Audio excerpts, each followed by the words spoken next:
Hi guys, the long wait is now over and here I have the Wooting 80HE in this beautiful Ghost PCR ABS case, and yeah, I got this in the model version and assembling it was really straightforward following the Wooting's own instruction video on their YouTube page. First, you just need to detach the upper part of a case from the bottom, and that's held with some screws and plastic clips. This is pretty much the only part you can mess up the installation, since too much force is possible to break the plastic clips, but just take your time and work the clips from inside to outside and it comes off nicely. Then it's pretty much just installing the JST connector to the module and carefully routing it to the designated spot and putting the module's rubber gaskets to their designated spots. Then it's just screwing the screws in, installing the switches and putting on some nice keycaps. For my keycaps I had the GMK Honor Dark set just lying around waiting for this keyboard, and I was really pleased how it turned out. For the switches I got both the lekker 45s and 60s, and I went with the 45s this time since they are one of my favorite switches and I'm really just used to the lightness on the springs. The lekker V2s are improved really nicely from the first generation and they have a tighter housing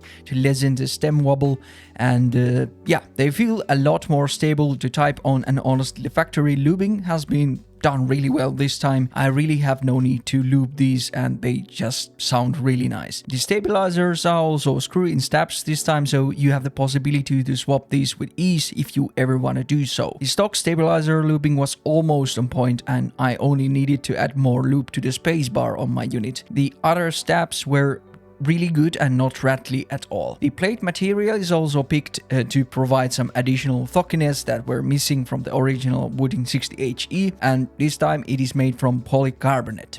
It provides a nice deep typing sound that is emphasized even more by the plastic case that I have here currently. Their other aim was to soften the typing feel a bit, and the board is now using these gaskets between the module and the case. You really cannot compare this to the standard gasket mounted mechanical keyboard, since with those you don't really need to worry about the different tolerances of magnetic switches, so this is not a really flexible typing experience, but for a high performance focused gaming keyboard it feels and sounds really nice. So here is a sound test with stock lekker 45 V2s, some added loop on the spacebar, the PCR Ghost case and the GMK Honor Dark ABS keycaps.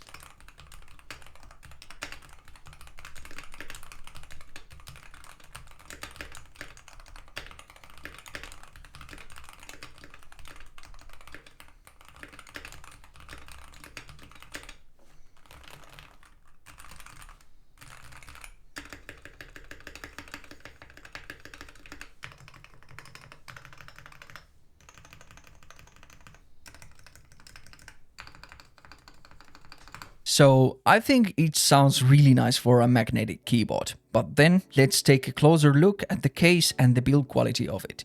So the case is made of PCR ABS, and PCR stands for something recycled plastic. So this is pretty environmental friendly case as well. For a plastic case it looks really nice. You can get this also in black, and there was a white translucent version available at launch. There is also a zinc alloy case option that will cost some more money, and it will come with a travel case. The PCR case is a bit bendy at some places, and if you come from the world of custom mechanical keyboards and from using a metallic case, I see why you would say that the quality is not good on this, but honestly there is functionally nothing wrong with this case, and there is no creaking or bending that is happening when you are typing or gaming with this thing. It works really well for its intended purposes, and if you are a fan of RGB you can get some really nice shine through in this case. I would not use this as a weapon, but as a case on a gaming keyboard it is really good. One neat feature they have with this case is the adjustable height with these detachable silicone feet that vary from 2.8 degrees, 6 degrees and 10 degrees.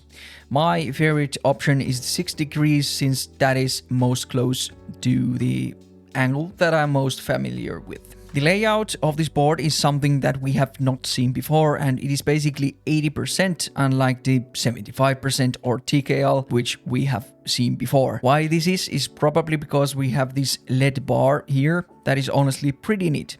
You can currently set it up to display the profile you are currently in, display caps lock or this cool key press indicator that I have my bar set to. It just adds to the retro futuristic look of this keyboard, especially with this ghost case that I like. In the future, I imagine there being a lot more capabilities of this bar, like showing RAM usage, etc. The layout and the size is something that you may need to adjust if you are coming from a 60% keyboard, but I personally have found these arrow keys and the right side cluster to aid me in work use, mainly working with Excel sheets. For purely gaming, I still prefer a smaller size, but for combined use this layout works really well, and I haven't gone back to a 60% keyboard while using this. With this keyboard they are now also polling and scanning at 8000 Hz. That on paper will provide the lowest latency numbers possible on a gaming keyboard, and while it may not make a huge difference in real use, it is good to know you are using the best of the best. To get the most stable performance with the higher polling rate, it is advisable to use the included cable or the coiled cable that Wooting offers separately. I've been using the included cable since this time the colorway is more muted.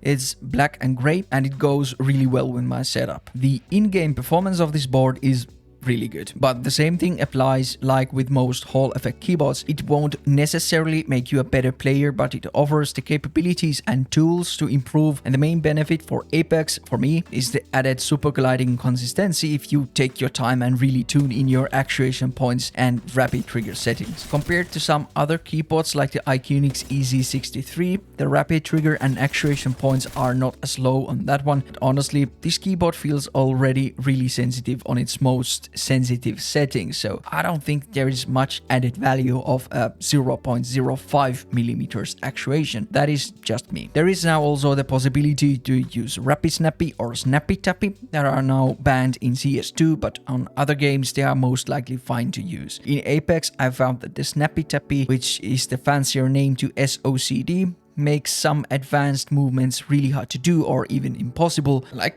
backwards super gliding on and lurch mechanics and all that stuff, but the Rappy Snappy seems to work nicely. For these you will need to give the software two keys that it compares based on the actuation distance or actuation moment. With Snappy Tappy the key that is last pressed will be activated, and with Rappy Snappy the key that is pressed deeper will be activated. If you are interested in my settings, I have my profile code in the description of this video. That is just based on my preferences to maximize superglide consistency and overall strafing responsiveness. I advise you to go to the Superglide Trainer website and fiddle around with the actuation distances to get the most consistent superglides possible. But yeah, in conclusion, I really like the 80HE a lot. The added usability with this layout combined with the performance and the features for gaming use makes this a really complete package for me. I also have the zinc alloy case coming in near future, so I can do some sound test comparisons